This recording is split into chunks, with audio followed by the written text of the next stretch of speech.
I never thought that a babysitting post on Facebook would end up being the start of war in my own family. I closed the app, screenshot the post. My mother-in-law doesn't do anything. It's her duty to take care of the kids, and felt my face burn as if she'd slapped me in the church parking lot. That same evening, June 12, 2025, I didn't cry or scream. I opened my laptop, saved the social screenshot as social proof 061225, and texted the file to my neighbor Patricia Gomez at 8:03 p.m. for witness confirmation. The caption said enough. Lazy and entitled were between the lines, but that post was public, traceable, and I planned to make it useful. I didn't reply directly. I typed out a short, legal-leaning message to Jessica Lee. No threats, no curses, just a clear notice that I had seen the post and was documenting all further digital commentary regarding me or my name. I ended it with, "This message has been logged and archived. Please be advised." Then I filed the screenshot, the text thread, and a fresh note to myself. Prepare itemized care log, childcare expenses, groceries. I clicked print to PDF, labeled the folder grievance prep, and opened a clean spreadsheet. I could have called Michael. I could have begged for cents or scolded him for marrying a snake. Instead, I set my jaw and started tracing dates on my wall calendar with a red pen, back to the first unpaid weekend I kept their kids in 2024. Patricia texted back, "Got it. Timestamp saved. Call me if you need me to sign anything."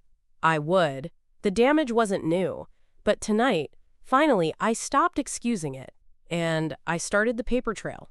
3 days later, on June 15th, 2025, I rewound the timeline in a single spreadsheet, listing every unpaid babysitting day, every missed call, and the $2,400 in daycare invoices I had covered in 2024, and sent that ledger with attached bank statements to my son Michael by email from my account at First City Bank, feeling a cold, precise resolve, as Jessica replied to the thread with the defensive, "You're making this a thing."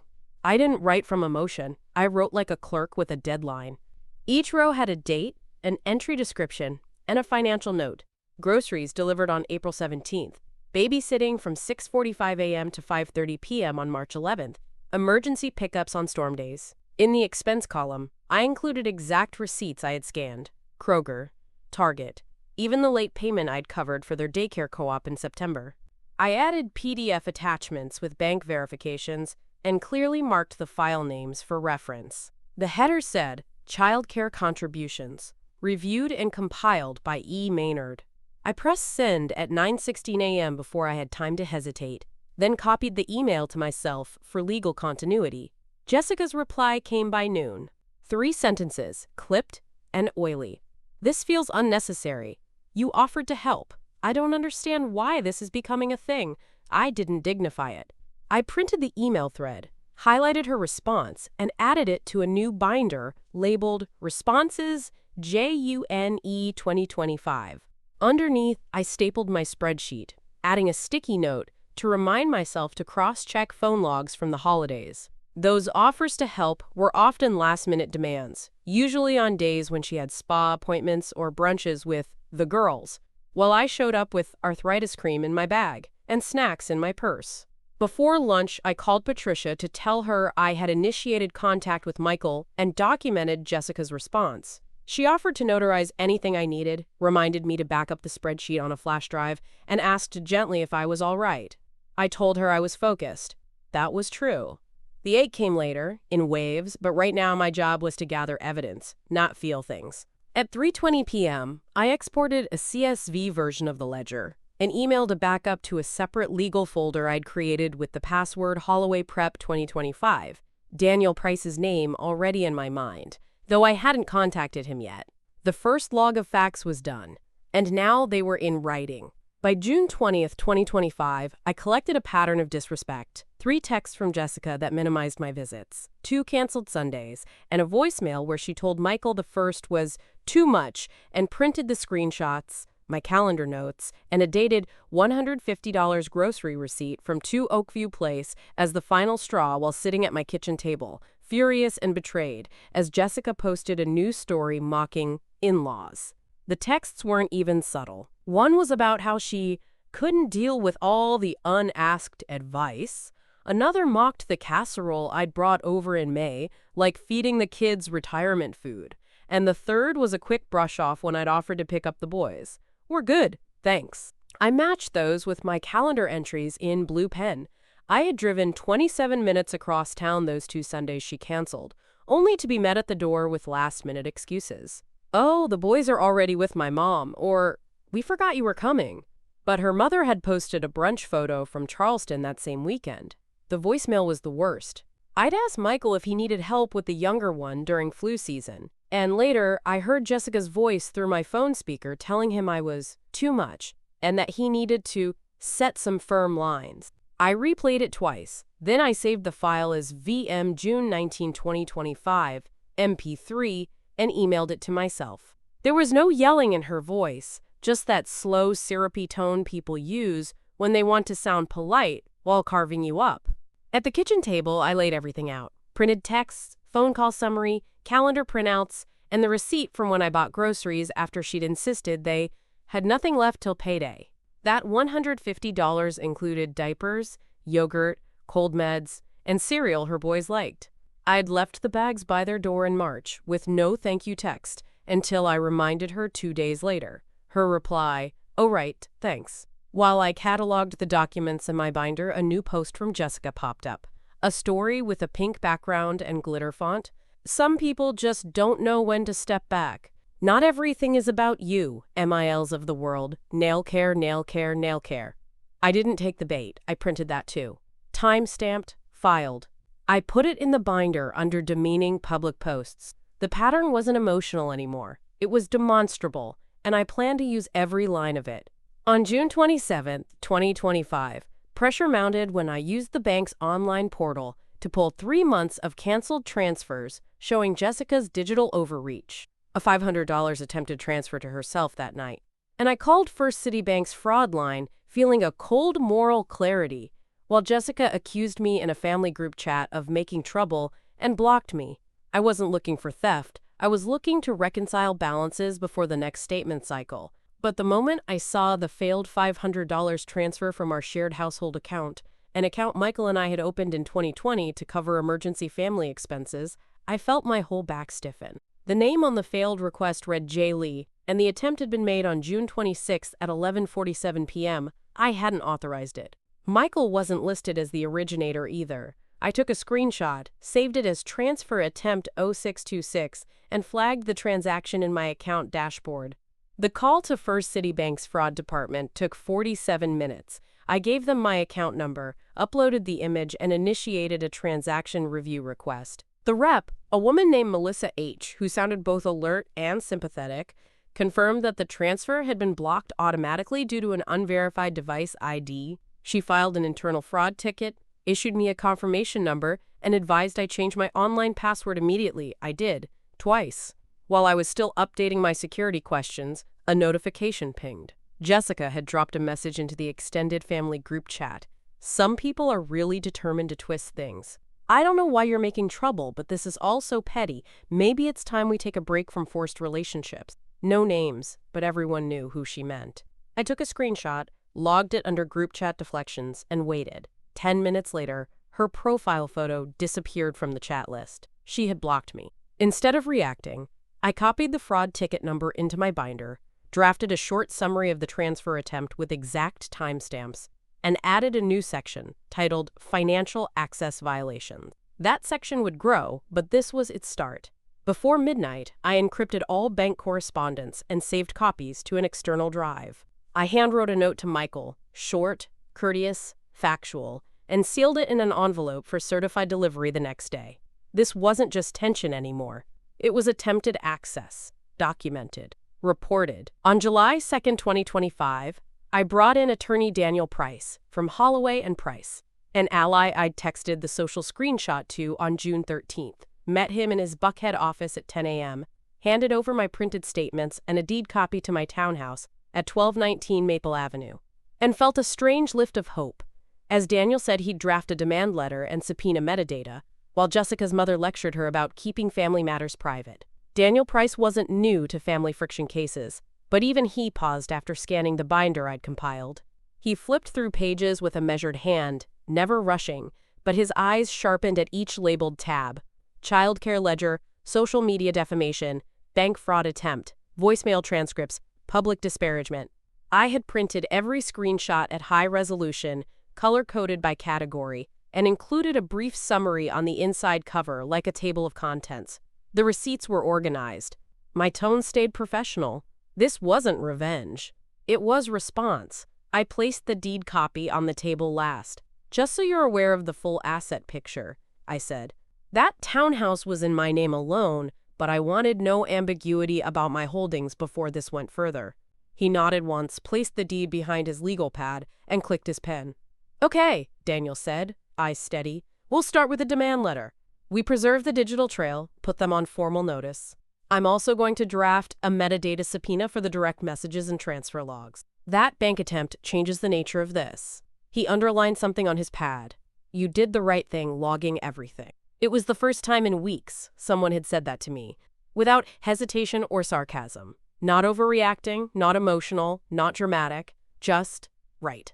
As I signed the retainer and initialed the disclosure forms, I received a forwarded message from Patricia. Jessica's mother, Veronica Hayes, had apparently lectured her during a lunch meeting about how these things should never leave the family circle. That phrase, leave the family circle, hung in my mind like smoke, meaning silence, meaning stay humiliated quietly while they pretend nothing happened. Daniel didn't believe in that kind of silence. Neither did I. By 2:15 p.m., I received a PDF draft of the formal demand letter. It named Jessica Lee directly. It referenced the June 12th post and outlined the next legal step if defamatory behavior continued. I printed 2 copies, one for my records, one for delivery. The fight had entered a new arena. On paper, under signature. On July 9th, 2025, the first breadcrumb appeared. A delivery invoice for a gold locket, invoice hash A 712-$1,200, addressed to Jessica at my son's address, which I photographed under the kitchen lamp in my hallway and emailed to Daniel and to my pastor James Holloway, feeling a tight thrill because the invoice tied Jessica to assets I hadn't known about. It came tucked behind the gas bill, almost like it had been shoved there without care. Same envelope size, same folded rectangle, but the paper quality was different, thicker, heavier. I opened it, assuming it was another household charge, maybe something Michael had forgotten to forward.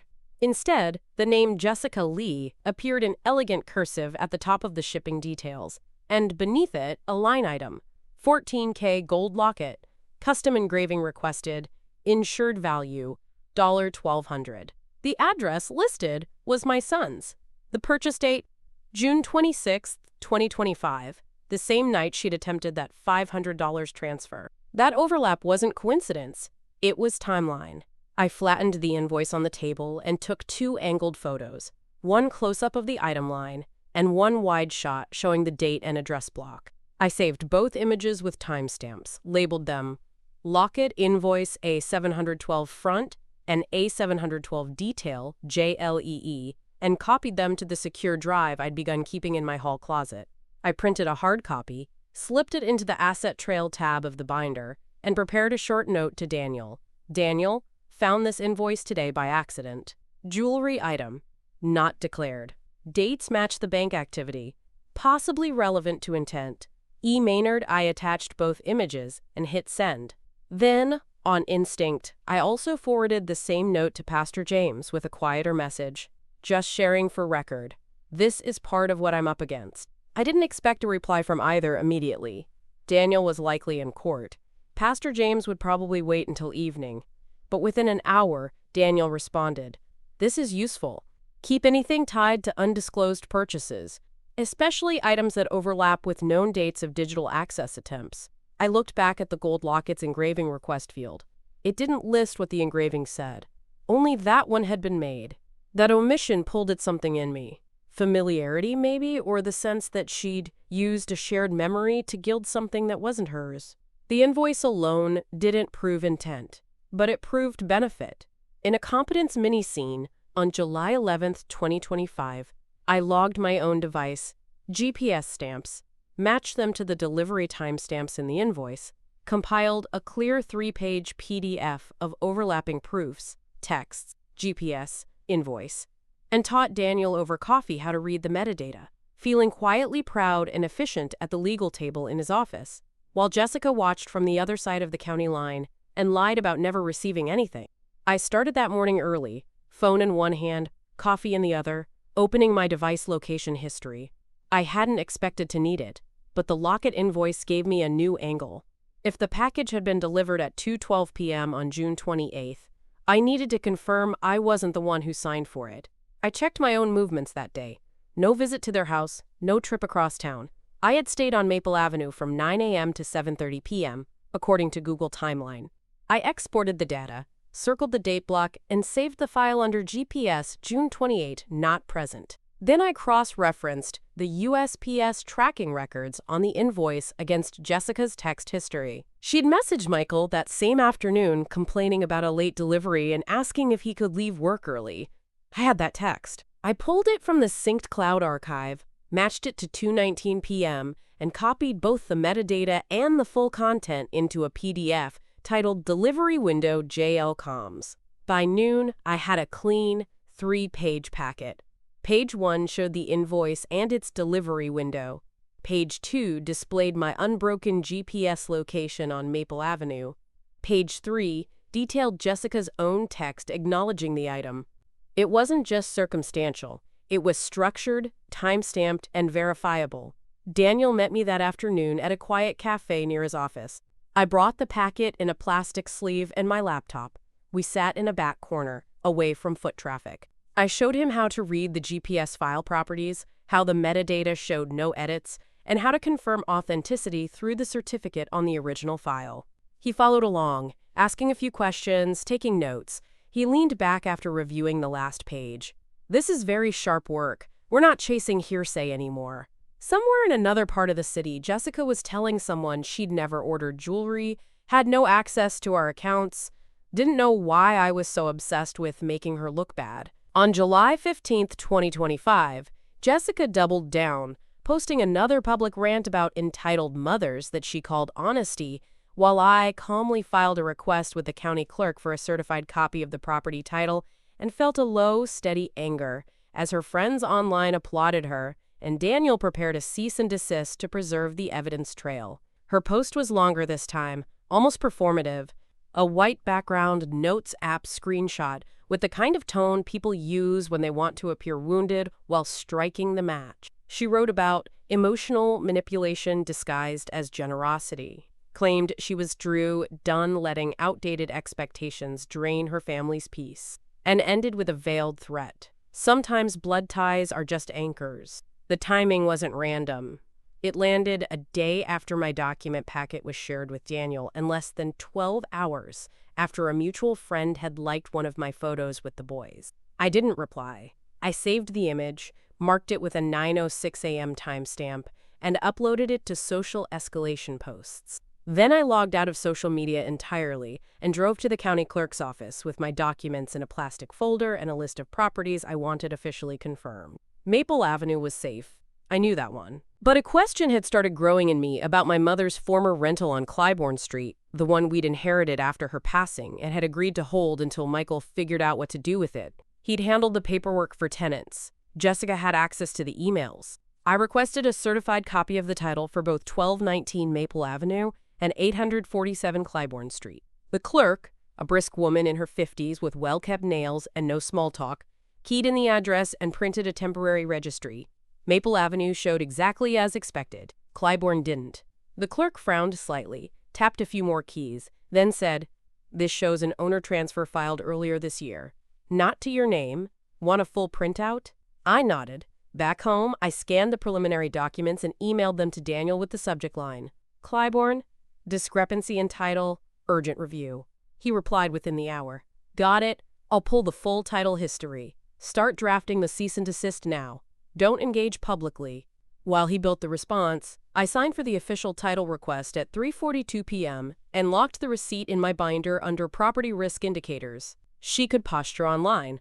I had court-certified records on the way. Two more receipts surfaced by July 18, 2025, a $3,500 wire confirmation from Jessica to a contractor on March 3, 2025, and a January 2025 screenshot of a private DM describing my nagging, which I printed, stamped with my own date notes, and handed to banker Laura Bennett at First City to flag for potential coordinated transfers while I sat in the bank lobby, trembling with vindicated certainty. The wire confirmation came through an unexpected source.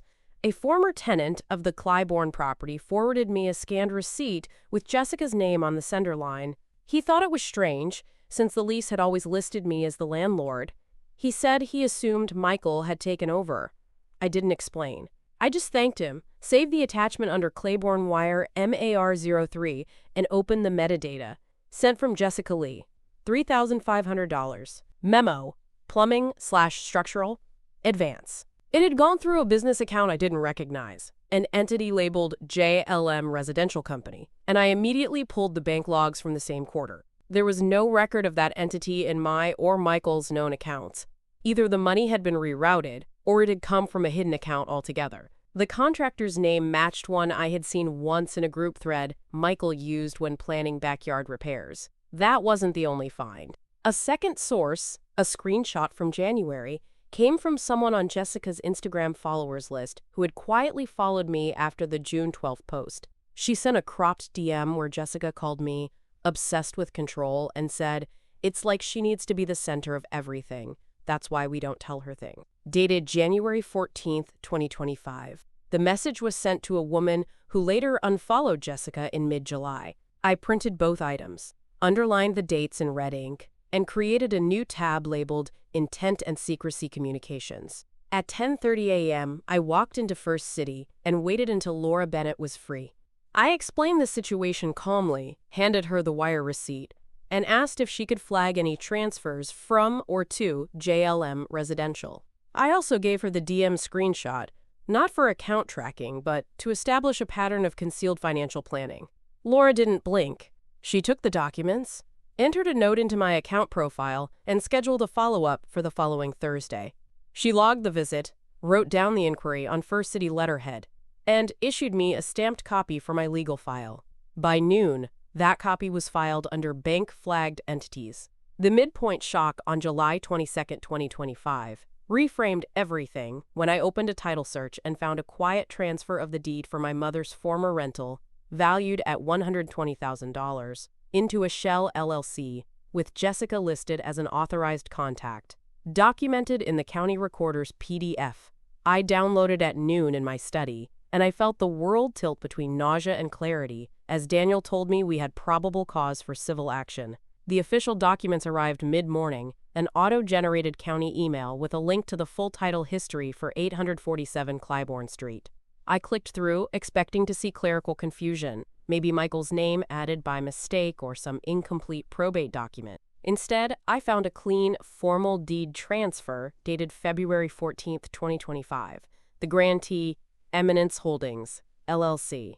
The mailing address listed belonged to Jessica's cousin in Macon. The registered contact? Jessica Lee, in bold at the bottom of page 3. I didn't breathe for a long moment. Then I saved the file as Title Trans Claiborne FEB 14, printed 3 copies, and read the document twice more. The notary's signature looked real. The digital seal matched the county's official format. There were no flags, no marks of dispute. Just quiet, methodical paperwork that had moved the property out from under me while I was still dropping off groceries and folding their laundry. The assessed value listed in the last column was $120,000. That was the market estimate when we renewed the insurance in 2023. Jessica hadn't just taken something sentimental. She had orchestrated a masked transfer of a revenue-producing asset while pretending the property was still in limbo. I called Daniel immediately and read him the file header. He told me to forward the entire PDF, then stayed silent for 10 seconds after opening it on his end. "This qualifies," he said. "There's intent, concealment, and unauthorized benefit. You didn't sign anything. We can pursue civil action, and possibly more." I opened my binder and added a new tab. Unauthorized transfers, title fraud. I punched holes in the printout, slid it into the sleeve, and backed up the file on 3 separate drives. One for legal, one for my safe deposit box, one for off-site backup with Pastor James. The rest of the day passed in a kind of hard stillness. I didn't cry. I logged out of all apps. I took a walk around the block and came back to label each file by case number and category. By evening, Daniel had already drafted the first complaint brief. This wasn't a misunderstanding anymore. It was theft, documented, and moving toward court. By July 28, 2025, stakes escalated. Jessica tried to seize my access to Michael's joint account. An attempted online PIN change shown in the bank logs. She spread rumors to mutual neighbors on Oakview, and I had to notify the HOA and lock the spare house key in a safe deposit box, the cost of which, $90 per year. I noted in an email to Laura, while my heart ached at the potential loss of home and reputation. The attempted PIN change triggered a First City Bank alert at 1:42 a.m., a flagged security event with the note, failed login, insufficient authorization, joint access attempt from unknown device. The account in question was one Michael and I had opened in 2021, mainly for emergency expenses tied to property upkeep and family health needs. The device ID wasn't mine. I hadn't logged in for 3 days, and I never used Chrome on a tablet. I downloaded the activity log, highlighted the IP address, and sent it to Laura Bennett before sunrise. Her reply came by 9:03 a.m. sharp. Request was unauthorized. Access has been temporarily suspended. We've issued new credentials. Recommend locking external access for now. Within the hour, I changed every password linked to shared accounts. Email, insurance portals, document storage, even the old streaming service I had once paid for when the boys stayed over.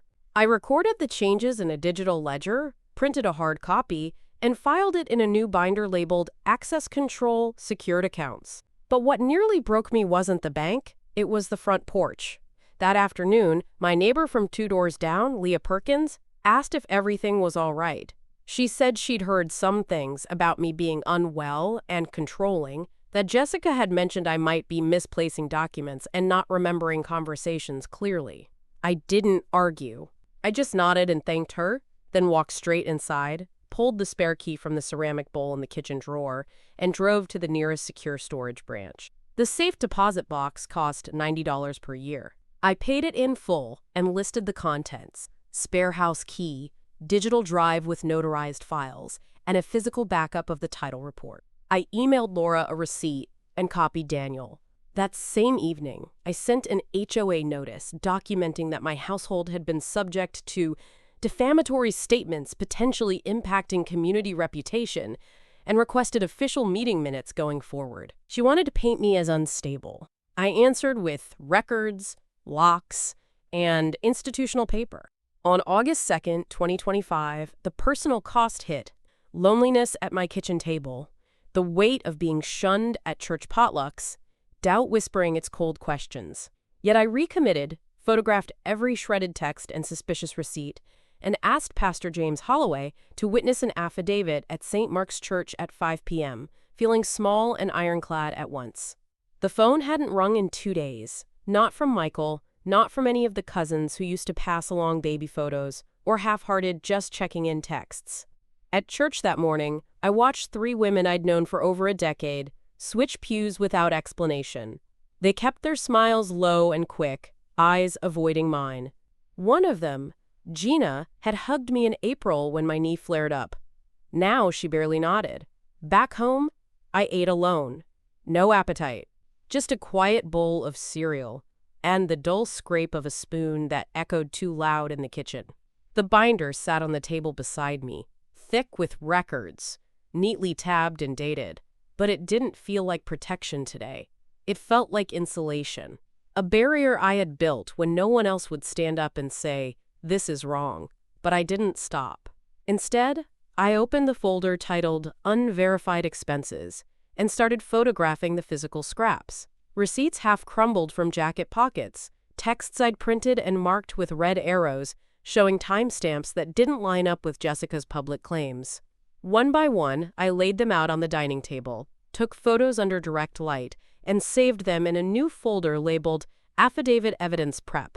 Each image was renamed with the original transaction or message date. Then I called Pastor James. I didn't go into detail, just told him I needed a witness for a personal affidavit regarding financial interference and reputational harm. He didn't hesitate. Told me to come to St. Mark's at 5, and he'd have the notary materials prepared. The church was quiet when I arrived. A faint scent of old wood and hymnals settled in the hallway. Pastor James met me near the sacristy, with a solemn expression and a clipboard. I signed the statement in front of him, 5 pages, typed, concise, and clear. It outlined what had been taken, what had been altered, and what I had preserved. He notarized it without commentary, then gently asked, "Do you need someone on your side when it all comes to light?" On August 12, 2025, I set the trap. I organized a community meeting at St. Mark's Church Hall for August 20th, 2025, sent formal invites through the pastor and an HOA notice, copies saved as PDFs, and quietly notified the bank and Daniel that I would present the evidence publicly, my hands steady although my chest was loud with nerves. I didn't call it an intervention. I called it a discussion, transparency in family and property matters, and drafted the invitation in the firmest language I could without making it sound like a subpoena. The tone was deliberate. No accusations, no dramatic phrases. Just a line about addressing, quote, recent conflicts involving shared assets, miscommunication, and reputational consequences across households. The cover letter was addressed to Michael, Jessica, Veronica Hayes, and key community members. I left nothing to chance. Pastor James agreed to distribute the notices through the church's internal bulletin and Sunday announcements. The HOA approved my request to post a paper version on the Oakview Community Board. I took photos of both postings, timestamped each, and saved them to the Binder tab Public Disclosure Actions. The date, August 20th, wasn't random. It gave me 8 days to tighten the file structure, rehearse the order of exhibits, and prepare emotional insulation. I knew they would come expecting to control the narrative. I wanted to make sure no one could hijack the facts. Daniel responded to my plan with cautious approval. "You're allowed to present public records," he wrote, "but keep the delivery clean. Don't speculate, don't editorialize, let the data speak." He offered to attend if needed, but agreed it might be more powerful if the first exposure came from me alone. Laura from First City confirmed she could be available by phone if account verification was required in real time. The list of attendees grew slowly.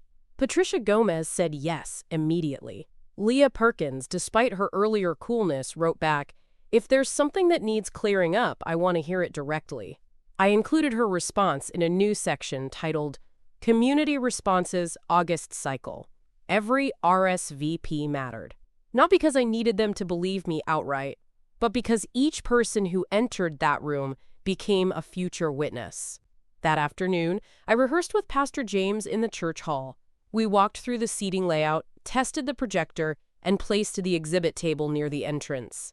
I left a printed agenda behind, labeled and clipped. For the first time in months, I wasn't responding. The confrontation arena was August 20th, 2025 at 7 p.m. in St. Mark's Church Hall. Confined, wooden pews, fluorescent lights. Everyone who mattered present. Michael, Jessica, Veronica Hayes, Pastor James, Daniel, Laura, Patricia, and 3 neighbors. Where I walked to the podium and felt my throat catch as Jessica's smile thinned into a glare.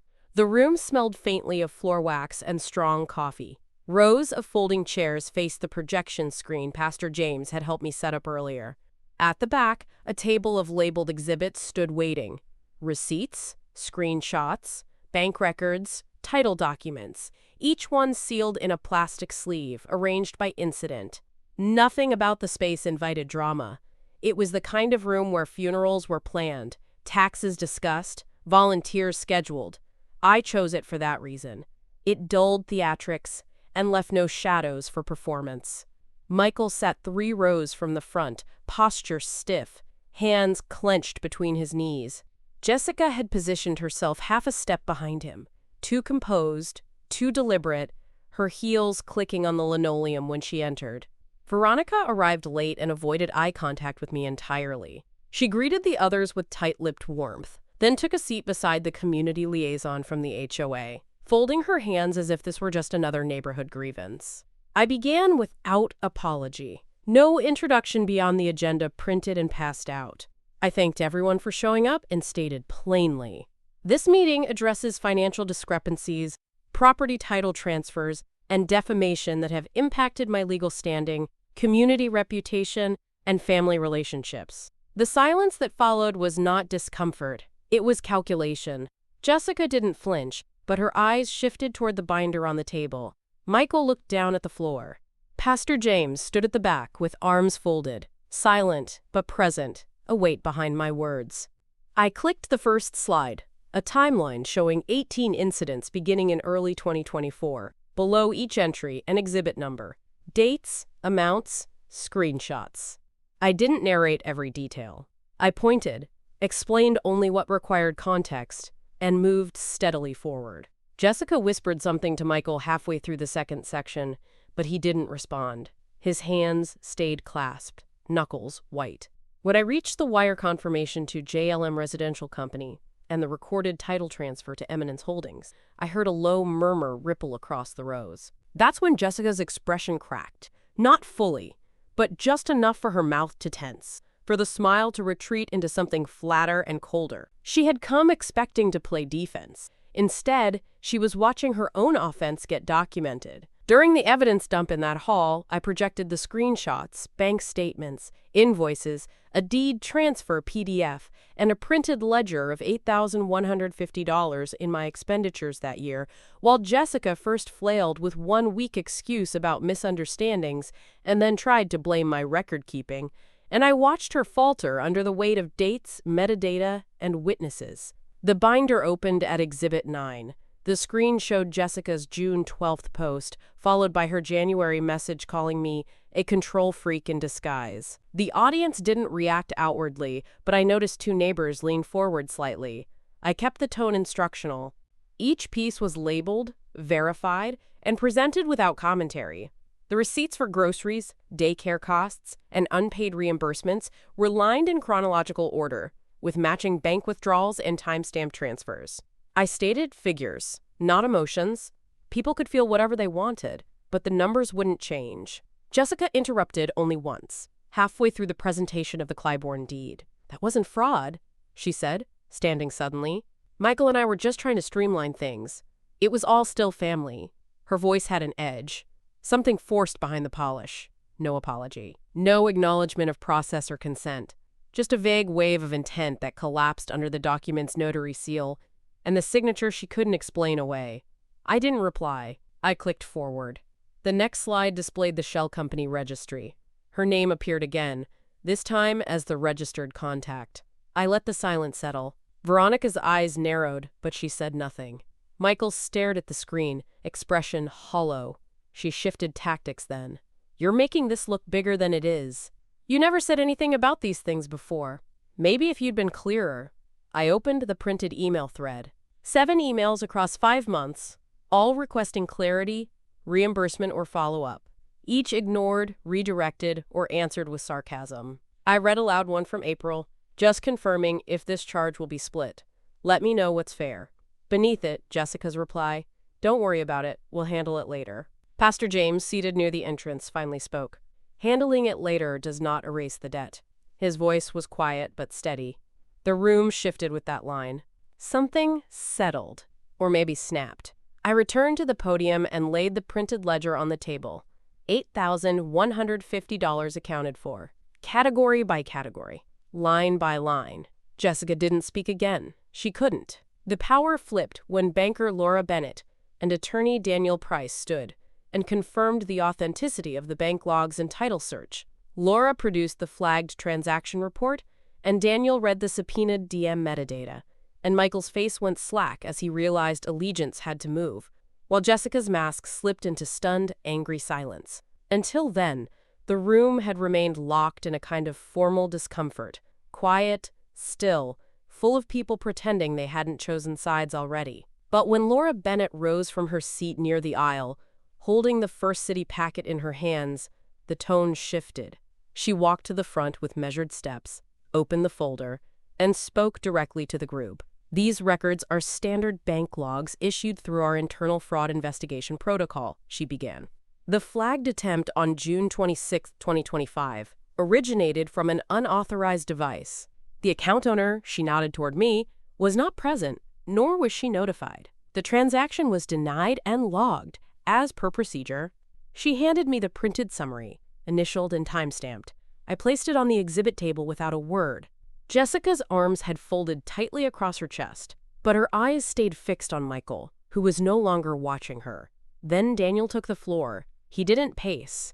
He didn't raise his voice. He opened the subpoena return from the DM platform, handed out a few printed packets, and calmly read the authentication details. The messages in question were not fabricated or altered, he said.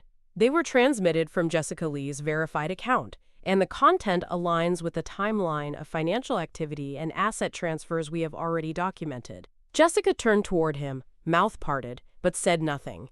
Her silence didn't come from confusion. It came from calculation failing. She had built her posture on the assumption that I wouldn't know how to gather proof, that my documentation would unravel under scrutiny. But now she was hearing her own words, read back with legal context and confirmed origin. Michael blinked slowly, then looked at me. He didn't say a thing, but he nodded once, barely perceptible, a muscle flick at the corner of his jaw. For years, I had held my breath, waiting for him to see clearly. I didn't need a speech now. That nod was enough. Jessica sat back down, jaw clenched, her previous polish traded for the rigid stillness of someone who understood she had been outmaneuvered. Not by anger, not by confrontation, by the one thing she hadn't counted on, evidence. Public fallout followed that night. Jessica's local volunteer roles were rescinded. The HOA filed a complaint about misrepresentation, and neighbors who'd praised her online sent private messages to me apologizing, while I sat with Pastor James in the church sacristy at 10:30 p.m., feeling a complicated mix of relief and sorrow as her credibility crumbled. The meeting ended without drama. No final words, no shouted exit, no storming off. Jessica left quickly, her steps fast and rigid, Michael trailing behind in silence. Veronica didn't speak to anyone. She gathered her purse and walked out without once turning her head. The neighbors lingered. They asked polite questions, voiced surprised gratitude for the clarity, and mentioned they'd never realized how much I'd actually done for the family. I thanked them, but I didn't elaborate. I had said what needed saying, and the rest was already on record. By 9 p.m., messages had started arriving. One came from Mrs. Keller, who had commented under Jessica's earlier posts. I didn't know the full story. I'm sorry I assumed. Another came from the HOA treasurer, forwarding a new complaint entered into the system regarding Jessica's misrepresentation of community access permissions during the Clybourne rental. The third was from a volunteer coordinator at the local literacy nonprofit, informing me that Jessica's position had been suspended, pending review of recently surfaced conduct issues. I didn't celebrate. I opened each message, saved a copy into Community Response Fallout, and logged the timestamps. Then I turned off my phone and walked the length of the church hallway to the small sacristy Pastor James had unlocked earlier. The room was dim and spare, just 2 chairs, a bookshelf, and a worn table that still bore the faint indentations of hymnals. He was waiting, not with scripture, but with silence. We didn't speak right away. I sat, unclipped the agenda folder, and placed it on the table without looking at it. My fingers were cold, stiff from hours of holding papers and pointing to lines. I hadn't realized how tightly I'd been gripping my own narrative until the moment I no longer needed to. Pastor James poured a small glass of water and slid it toward me. "You carried that whole weight," he said, without folding. I nodded, but the relief wasn't clean. It came braided with something else, grief for what had been, for who my son used to be, for the trust I would never fully regain. Truth had won, but it had cost nearly everything. Consequences triggered in the weeks after the county returned the contested title into escrow. Jessica signed a mediated restitution plan for $18,250 overseen by Daniel and First City.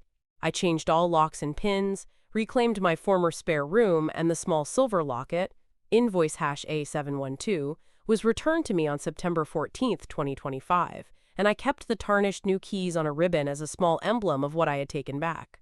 The legal wheels turned slower than outrage, but with far more permanence. After reviewing Daniel's filing and the documentation I had provided, the county froze the Clybourne transfer and issued a provisional escrow holding on the deed. Eminence Holdings, though legally filed, had failed to disclose proper beneficiary consent, a technicality Jessica hadn't accounted for. The title would remain out of her hands unless she could produce proof of joint authorization. She couldn't. Daniel negotiated a restitution agreement shortly after the second hearing. No courtroom testimony, no drawn-out depositions, just a private session with her counsel, an itemized breakdown of financial damages, and a formal agreement signed and stamped. $18,250 across missed reimbursements, unauthorized expenditures, and concealed asset benefit. A certified check would arrive by mid-October, with failure to comply triggering immediate civil enforcement. I didn't wait for the check to start reclaiming space. The locks at 1219 Maple were replaced on September 1st. I documented the installation with photos and a notarized receipt, filed under residential security reclaimed access. Each PIN change, from my banking credentials to the cloud storage I'd used for backup, was tracked and stored. Not because I feared future intrusion, but because I would never again live without a full map of who touched what and when. The spare room, once filled with leftover baby gear and Jessica's labeled bins, was stripped down to bare walls. I donated what remained to a women's shelter, repainted the trim, hung a framed photo of my mother above the desk. Nothing symbolic, just order restored. And then came the locket. No explanation, no note. Just a small, padded envelope placed on my porch in the early hours of September 14th. Inside was the gold locket from invoice hash A712, its clasp still stiff, engraving unreadable from where. I turned it over in my hand, not sure what to feel. I didn't cry. I didn't smile. I placed it in the drawer next to my new keys. Keys with no copies, floating in someone else's kitchen drawer. That ribbon I tied them to wasn't pretty, but it was mine.